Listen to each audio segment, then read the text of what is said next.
Alors justement, le profil recherché, c'est l'inverse du profil du personnage principal de Démineur. On va chercher des gens qui arrivent à subir un petit peu la pression, pouvoir analyser une situation, donc même s'il y a de la pression autour, pouvoir analyser une situation en restant calme pour pouvoir prendre les bonnes décisions, sachant que ce qu'on demande en premier, ce que recherche en premier un démineur, c'est toujours d'essayer de trouver des solutions en évitant de s'approcher un maximum de l'engin ou de la munition.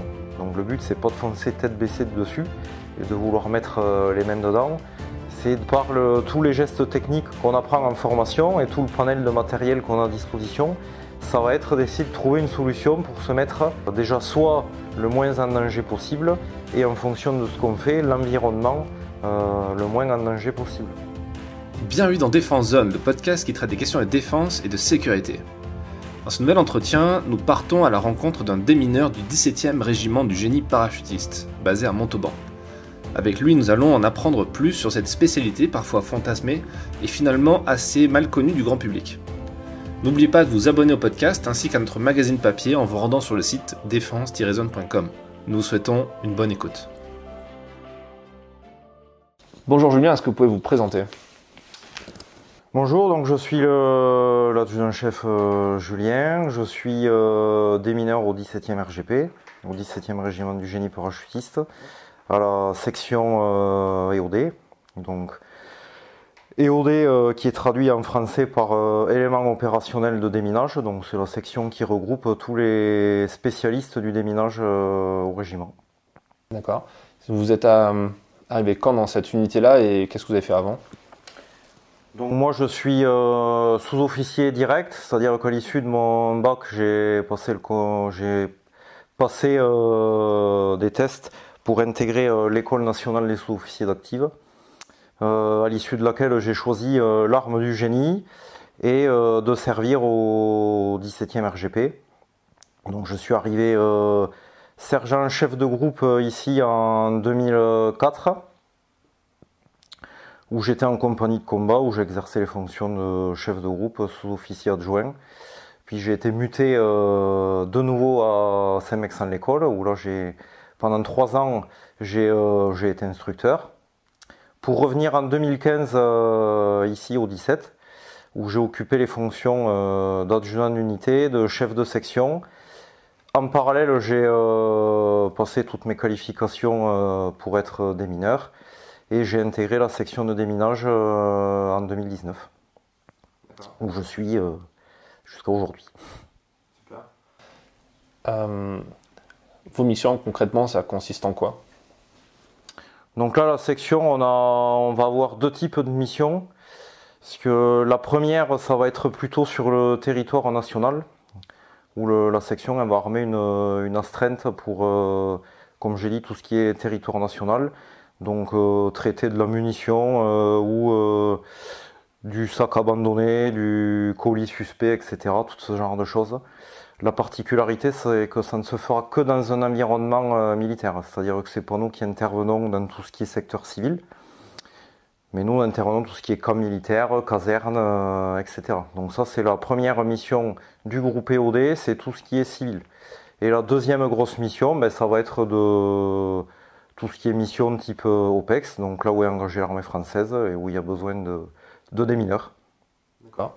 Et dans la partie civile, même quand il est question de la mission Sentinelle, c'est pas vous qui intervenez, ça sera toujours les forces intérieures Oui, tout à fait.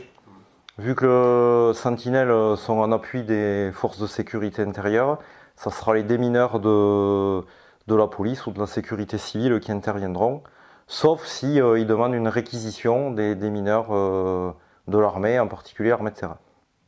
D'accord. C'est quoi votre dernière OPEX, votre dernière mission ? Donc, ma dernière mission, c'est la mission Barkhane au Mali, en 2022. Et est-ce que vous pouvez me parler un petit peu de cette mission, des spécificités du déminage, peut-être sur Barkhane, avec le recul que vous avez ? Alors la dernière mission au Mali, elle était un peu particulière, parce que c'était l'amorce du désengagement.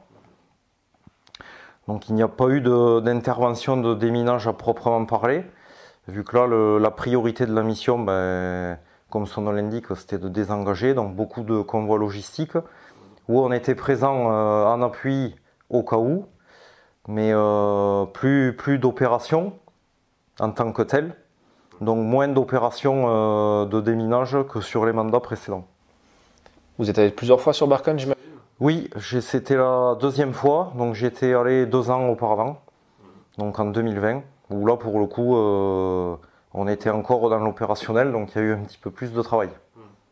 Justement, ça consistait en quoi le boulot sur Barkhane en tant qu'IED, en tant qu'EOD, pardon. Alors là pareil, il y a plusieurs facettes dans le travail. Deux gros cas de figure. Le premier, c'est soit la force découvre l'engin explosif improvisé ou une coche de munitions ou ce genre de choses, et là on va être déployé pour traiter la menace. Soit malheureusement, deuxième cas, la force a été touchée par un de ces engins, et là on sera déployé pour sécuriser la zone en vue de récupérer et traiter les blessés éventuels, et surtout sécuriser la zone pour pouvoir continuer la mission. Alors, on a pu faire plusieurs épisodes sur Barkhane dernièrement, et on a bien compris, tous les gens nous le disaient sur place, que la menace principale c'était le risque d'IED, d'engins justement explosifs. Du coup, vous avez été beaucoup sollicité. Comment ça se passe au quotidien? Comment on se prépare à ce genre de mission? Et j'imagine qu'ici, vous vous entraînez beaucoup avant de partir pour ce genre de mission? Oui, alors comme les autres unités, on a une mise en condition opérationnelle avant le départ. Donc nous, la particularité du groupe EOD, c'est que tous les groupes EOD de tous les régiments de France ont accès à une base de données régulièrement mise à jour, où dessus on peut trouver tous les comptes rendus d'intervention de tous les EOD, notamment au Mali. Donc nous, ça nous permet d'avoir des documents auxquels se référer pour monter des thèmes à l'entraînement similaires à ce qui se fait en opération, et de pouvoir s'entraîner sur des cas concrets, de manière à être au cœur de l'actualité quand on arrive là-bas. Ça ressemble à quoi un IED? Alors dans les grandes lignes, donc déjà IED en français c'est engin explosif improvisé. Donc pourquoi improvisé? Parce qu'on va récupérer plusieurs éléments qui n'ont pas forcément vocation à la base à constituer un engin explosif pour en fabriquer un. Donc on aura toujours des éléments communs à tous les IED. Donc on aura un système de déclenchement. Donc le système de déclenchement, tout simplement, c'est ce qui va permettre de faire fonctionner l'IED. Donc avec plusieurs familles, en fonction de comment on veut qu'il fonctionne. On aura une charge d'explosif, donc qui peut être soit une munition récupérée et détournée de sa fonction première, soit de l'explosif fabriqué de manière artisanale. Et on aura une source d'énergie pour faire fonctionner cet IED, parce que le plus souvent on a un détonateur électrique, donc une batterie, des piles. Donc on aura toujours ces 3 éléments-là, et à partir du moment où on a ces éléments-là, on parle d'engin explosif improvisé. D'accord, donc ça a vraiment plein de formes différentes, il n'y a pas vraiment d'IED type en fonction des missions, en fonction des territoires? Alors on peut retrouver différentes, ils sont regroupés en familles, en grandes familles, mais maintenant oui, ça n'a un IED dans limite que l'imagination de celui qui le conçoit. Ici, au sein du régiment, au 17e RGP, vous avez un endroit que je trouve très intéressant, qui ressemble un peu à un musée de tout ce que vous avez ramené en opération, tout ce que vous avez pu voir. Et on voit effectivement la diversité des munitions, des obus, des mines, etc. Pourquoi avoir créé cet endroit et à quoi ça sert? Alors déjà, le terme exact, on appelle ça la collection de travail. Parce que souvent on dit musée, mais nous on n'aime pas trop, parce qu'un musée ça a une notion un peu touristique. Alors que nous, le but c'est vraiment de faire travailler les gens. Donc suivant les théâtres où on est déployé, on essaie de ramener chaque fois ce qui a été trouvé de nouveau. Donc là en l'occurrence, dans cette salle, on retrouve beaucoup de munitions d'origine russe, parce que l'époque où elle a été créée, on était en plein dans l'époque post-guerre froide, donc beaucoup de mandats, et notamment les Balkans, etc. donc beaucoup de munitions russes. Et puis au fil des missions et au fil des ans, chaque fois on essaie de ramener ce qu'on trouve de nouveau. Donc le but, c'est que les gens, comme je l'ai dit tout à l'heure, dans les mises en conditions opérationnelles, avant de partir en opération, puissent avoir vu de manière réelle à quoi ça ressemble et surtout à quoi ils peuvent être confrontés sur le terrain lorsqu'ils seront projetés. La plupart du temps, c'est quelque chose qui est assez artisanal ou au contraire, où vous sentez qu'il y a de plus en plus de technologie injectée dans ces procédés? Alors encore une fois, ça dépend des théâtres où on va être déployé. Hein. Sur le théâtre malien, on va retrouver beaucoup de munitions russes justement, qui se fournissent sur les vieux stocks des pays qui les approvisionnent. On trouve aussi de l'artisanal pour tout ce qui est iodé, parce qu'ils se débrouillent avec les moyens du bord. A contrario, si on part sur les théâtres au Moyen-Orient, type Syrie-Irak, là on va trouver des gens qui vont concevoir et fabriquer de nouvelles munitions, mais à l'identique de munitions existant déjà. Donc effectivement c'est de nouvelles munitions, mais avec des systèmes de fonctionnement qui sont identiques à d'autres munitions manufacturées. Et ensuite, si on va dans l'actualité aujourd'hui, avec le conflit ukrainien, là on est sur des armées conventionnelles, donc là on est sur de la munition sortie d'usine et qui continue à évoluer en permanence. Justement sur ce conflit qui est du coup le plus récent, qui est en cours on parle, c'est en cours et c'est pas prêt de s'arrêter. On voit beaucoup d'images d'endroits qui sont minés, justement, des deux côtés d'ailleurs, de belligérants. C'est un mode d'action qui revient à la mode, entre guillemets, ou qui a jamais arrêté d'être à la mode? En fait, c'est un mode d'action en tant que tel qui n'a jamais arrêté. La particularité, c'est que les théâtres où on était déployés ces dernières années, on était sur un type d'action qui s'apparente à de la contre-guérilla, donc contre des groupuscules terroristes ou des groupuscules armés qui n'ont pas les moyens de mettre en place ce type d'action. D'où la présence d'engins explosifs improvisés, ce genre de choses. Là, on est bien sur deux armées conventionnelles, ce qu'on entend souvent dans les médias, guerre haute intensité, donc qui appliquent ce qu'on apprend à l'école, tout simplement, et notamment dans le génie, tout ce qui est obstacle à base de mines, etc. Donc on retombe sur des schémas de guerre classiques, avec du champ miné, du point miné, ce genre de choses, des tirs d'artillerie. Donc de facto, on va retrouver la pollution du champ de bataille comme on retrouvait sur les conflits il y a une vingtaine d'années. Ce qui nous oblige à refaire une bascule dans notre entraînement pour passer de ce sur quoi on se préparait aujourd'hui à un petit retour en arrière sur des choses plus traditionnelles. Ouais, du coup, le retour à la haute intensité, vous le percevez bien dans votre unité, quoi. Ça a un effet direct sur votre doctrine et votre... Oui, tout à fait. On réévolue dans ce sens-là, retourner aux fondamentaux, si on peut dire, et notamment dans l'instruction des jeunes en compagnie, où pendant ces 5-10 dernières années, on les a amenés dans une direction qui était, comme je vous disais tout à l'heure, surtout du contre-IED, et là on essaie de les rediriger dans ce qui est du combat génie haute intensité, avec du déminage en combat classique. On vous a dit que vous étiez démineur, donc en gros vous enlevez les mines, mais est-ce que vous pouvez être employé pour en mettre, justement pour protéger les bases françaises ou pour, dans le cadre d'un combat de haute intensité, miner un endroit justement pour faire une action? Alors nous, c'est pas notre travail à nous, là ça sera plus le travail des gens en compagnie de combat, qui eux sont sapeurs de combat, donc qui eux ont deux gros panels de missions, soit ça va être en offensif, soit en défensif. Donc en offensif, le but c'est d'enlever les mines des autres pour avancer, et en défensif, ça va être à nous d'en poser pour empêcher l'ennemi d'avancer. Avec la particularité que nous on est limité à la pose uniquement de mines anti-char, du fait de toutes les conventions que la France a ratifiées. Donc voilà la petite différence avec les Russes par exemple. Ouais. Oui, parce qu'effectivement, il y a différents types de munitions, de mines, etc. C'est quoi peut-être l'engin que vous avez vu le plus, je vais dire étrange, dingue, le truc le plus peut-être horrible que vous ayez vu ou qui est justement dans cette fameuse collection de travail?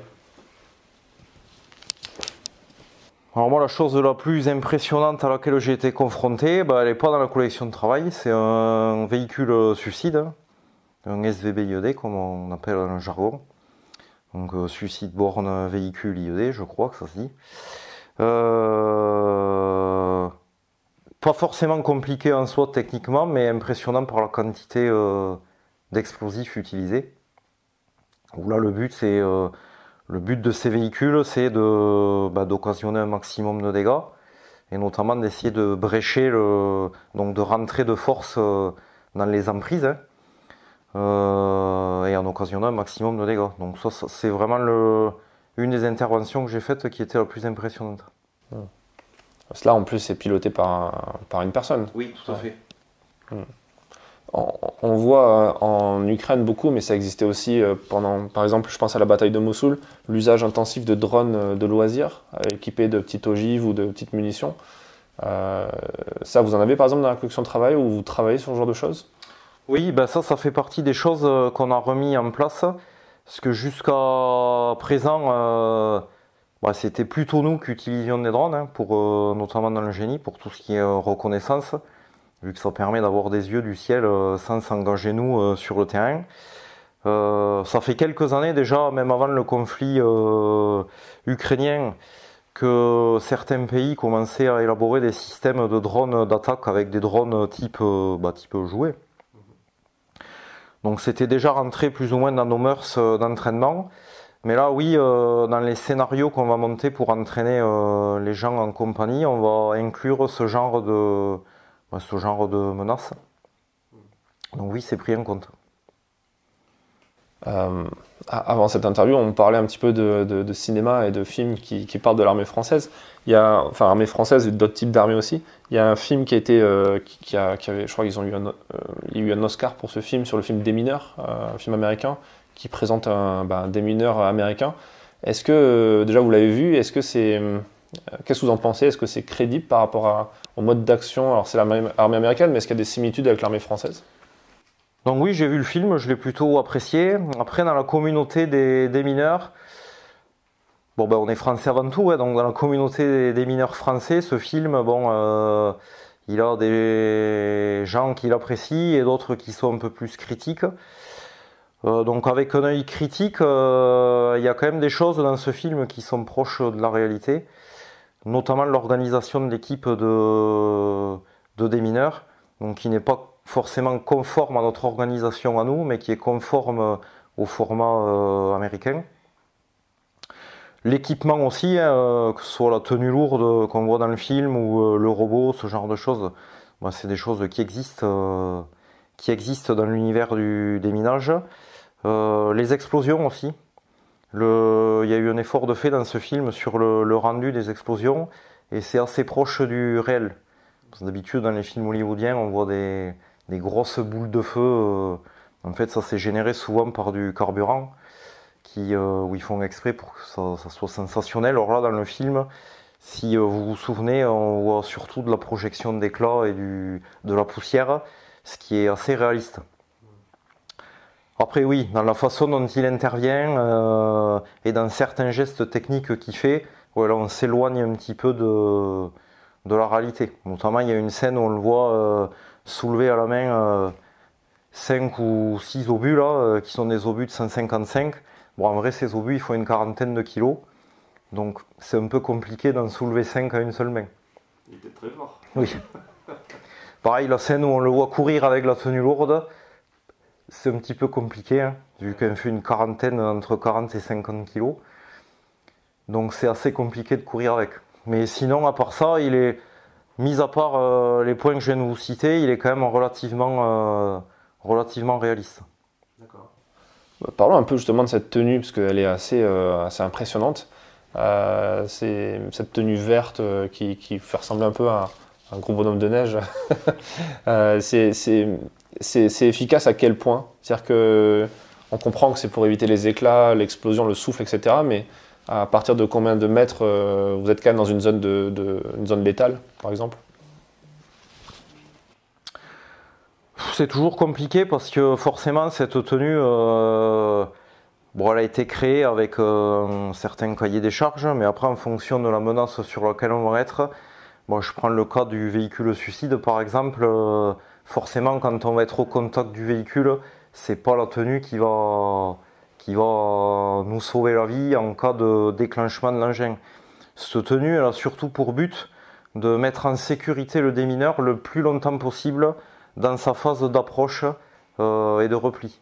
Une fois sur l'engin, elle ne sera pas forcément efficace, mais par contre, en cas de déclenchement intempestif de l'engin, peut-être que quand le démineur, l'engin se déclenche, le démineur est encore à plusieurs dizaines de mètres de l'engin, grâce à la tenue, ben, il sera en vie, alors que sans la tenue, ben, il aurait été gravement blessé, voire mort. Donc, surtout l'usage de la tenue est surtout là, pour préserver le démineur un maximum de temps possible. Après, bien évidemment, sur l'engin en lui-même, si on va préserver l'intégrité du démineur, mais pas forcément sa survie. C'est vrai que quand on voit les films, on ne s'imagine pas que le vrai danger, c'est pas forcément l'explosion, c'est les impacts qui vont être projetés, c'est ça? Alors il y a plusieurs effets dans une explosion. Déjà, il y a l'effet de l'explosion en elle-même, le blast comme on appelle, qui suivant la distance où vous allez le prendre, ben, il va avoir comment dire, il va avoir un effet direct sur vos organes et vos organes internes. Donc le blast dû à l'onde de choc. Donc ça c'est un des effets principaux, un des principaux effets dangereux de l'explosion.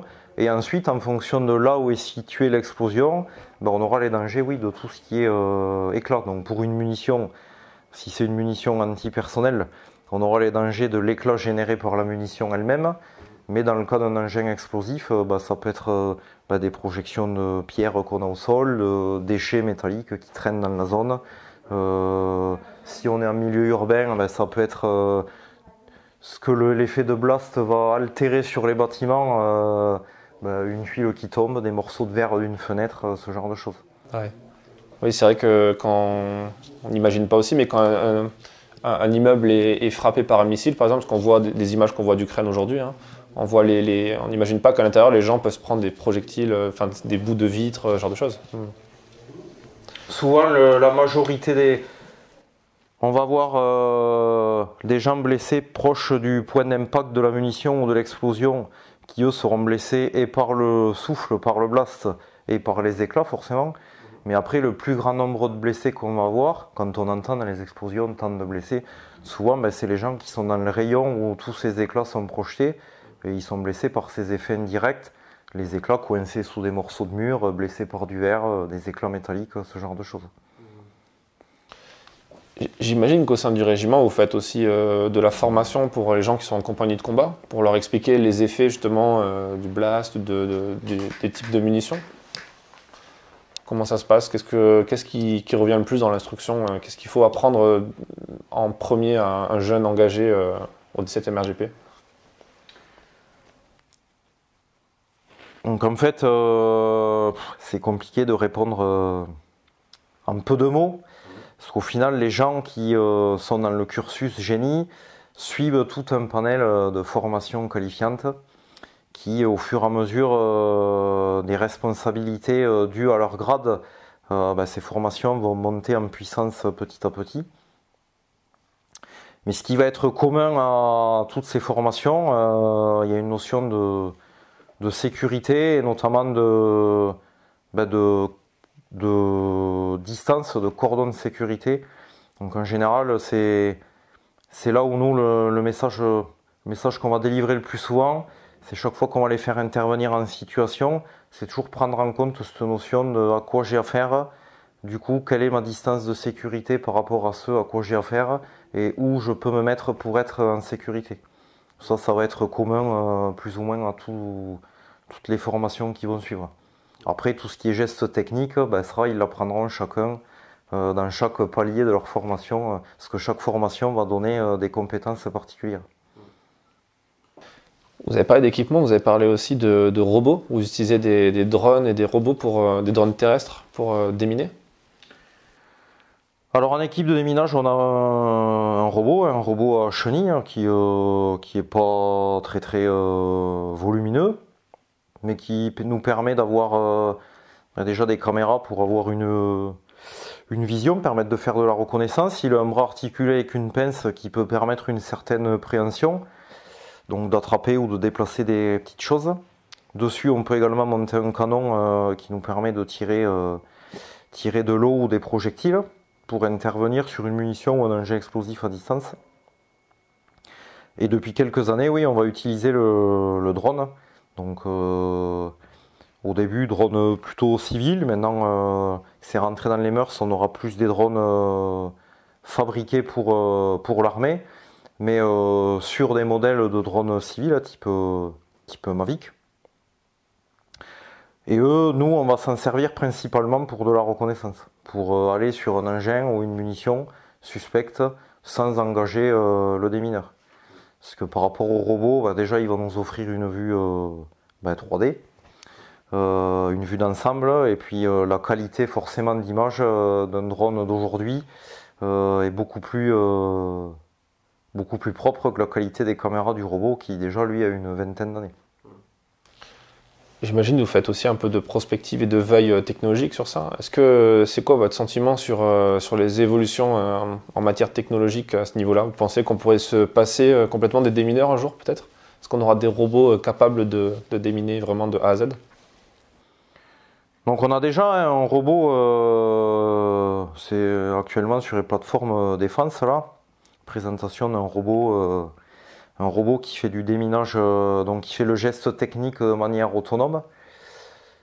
Maintenant, il y aura toujours besoin d'une analyse humaine, donc que ce soit sur place ou en retrait, mais il y aura toujours besoin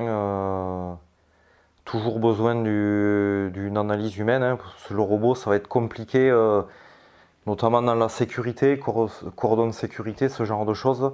Le robot, lui, il va réfléchir mathématiquement ou scientifiquement, il ne prendra pas en compte tous les paramètres que peut prendre en compte un humain. Donc la présence du démineur humain, pour moi, sera toujours indispensable. Est-ce qu'il y a des spécificités parachutistes pour un démineur? Oui, tout à fait. Donc nous, on a la particularité ici d'avoir la double casquette. Donc la partie démineur standard qui est commune à toutes les équipes de déminage des autres régiments du génie. Et nous, ici, du fait de la spécificité parachutiste du régiment, on a aussi une particularité. La particularité, c'est de pouvoir être largué en zone d'opération avec très peu de matériel ou du matériel adapté à ce type de mission. Donc ça va nécessiter une réflexion sur l'emport du matériel, la miniaturisation du matériel et certaines procédures qui changent un peu du fait de l'absence ou des différences de matériel qu'on va utiliser. Pour revenir sur le film dont on parlait, le film des mineurs, c'est hollywoodien, l'acteur, etc. On voit que le trait de caractère principal, un des traits de caractère principaux de l'acteur, c'est un peu l'audace, un peu le côté tête brûlée aussi. Est-ce qu'il y a des qualités qui sont recherchées est-ce que vous recrutez des gens, alors pas forcément tête brûlée, ça je l'entends bien, mais en tout cas qui ont confiance en eux, qui sont capables d'aller devant le danger, ce genre de choses? Alors justement, le profil recherché, c'est l'inverse du profil du personnage principal de Démineur. On va chercher des gens qui ont un profil, déjà des gens qui arrivent à subir un petit peu la pression, pouvoir analyser une situation, donc même s'il y a de la pression autour, pouvoir analyser une situation en restant calme pour pouvoir prendre les bonnes décisions. Sachant que ce qu'on demande en premier, ce que recherche en premier un démineur, c'est toujours d'essayer de trouver des solutions en évitant de s'approcher un maximum de l'engin ou de la munition. Donc le but, c'est pas de foncer tête baissée dessus et de vouloir mettre les mains dedans, c'est de par tous les gestes techniques qu'on apprend en formation et tout le panel de matériel qu'on a à disposition, ça va être d'essayer de trouver une solution pour se mettre déjà soit le moins en danger possible et en fonction de ce qu'on fait, l'environnement le moins en danger possible. Donc il faut des gens qui arrivent à garder leur sang-froid et à réfléchir sans se précipiter. Alors, en fait, même au contraire, c'est-à-dire être capable d'analyser le risque et de prendre le moins de risques possible. Tout à fait. Et être capable de trancher.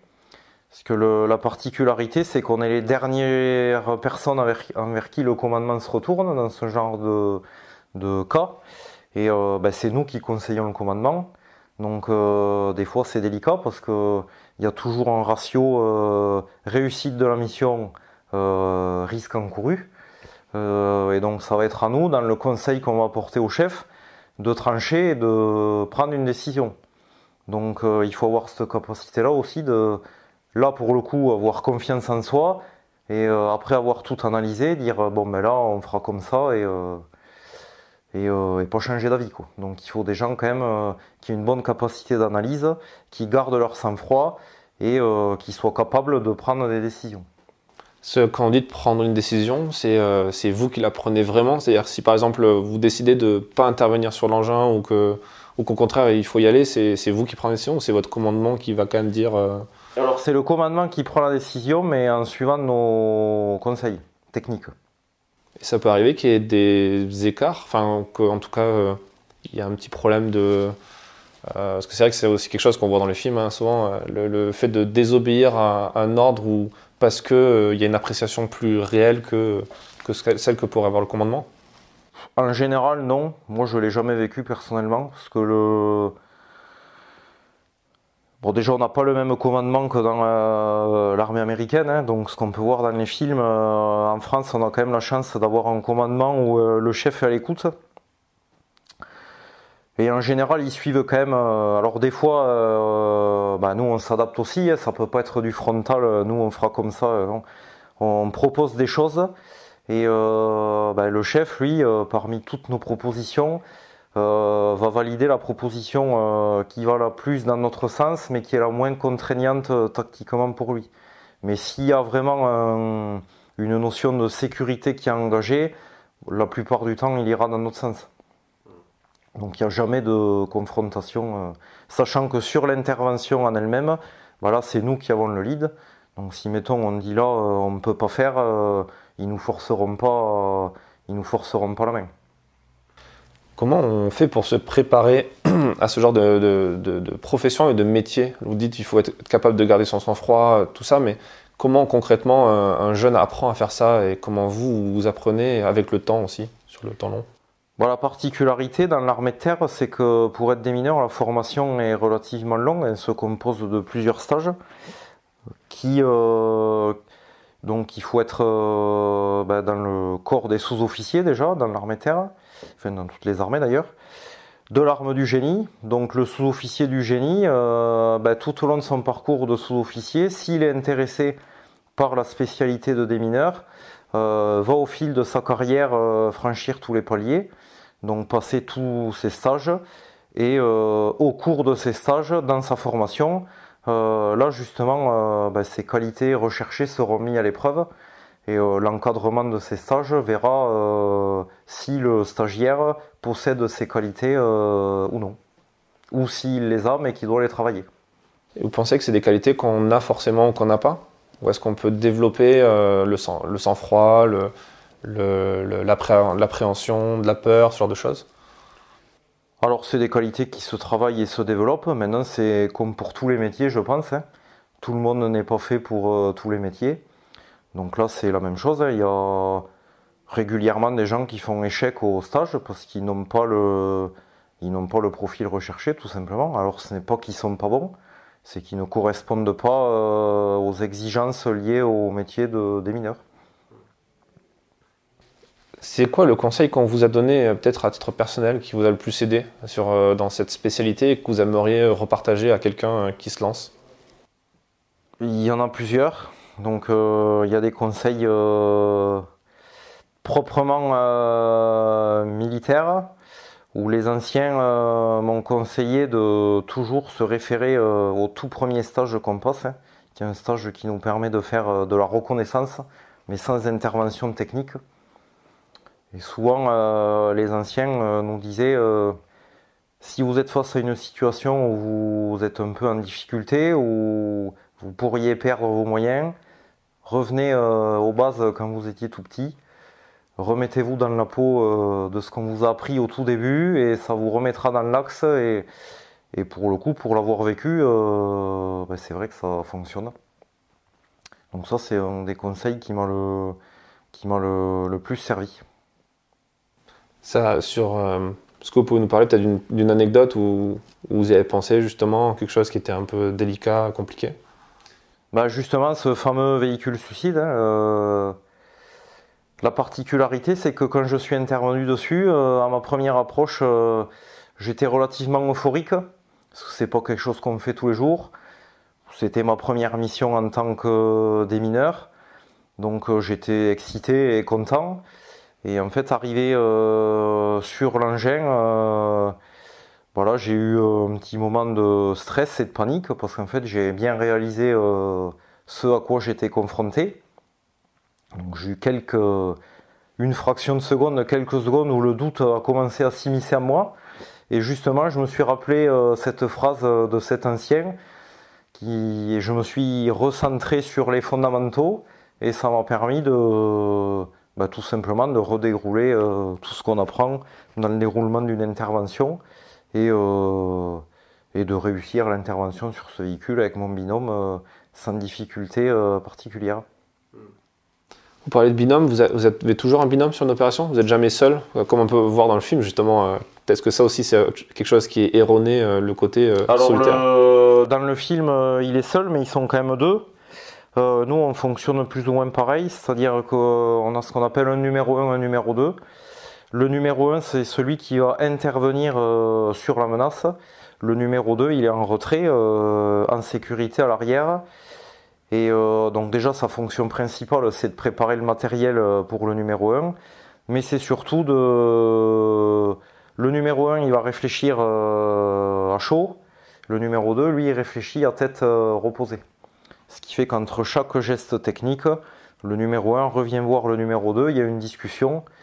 Et le numéro 2 va tempérer le numéro 1, parce que lui, en étant en retrait et un peu plus en sécurité, aura les idées un petit peu plus claires, pensera à plus de choses et sera de bons conseils.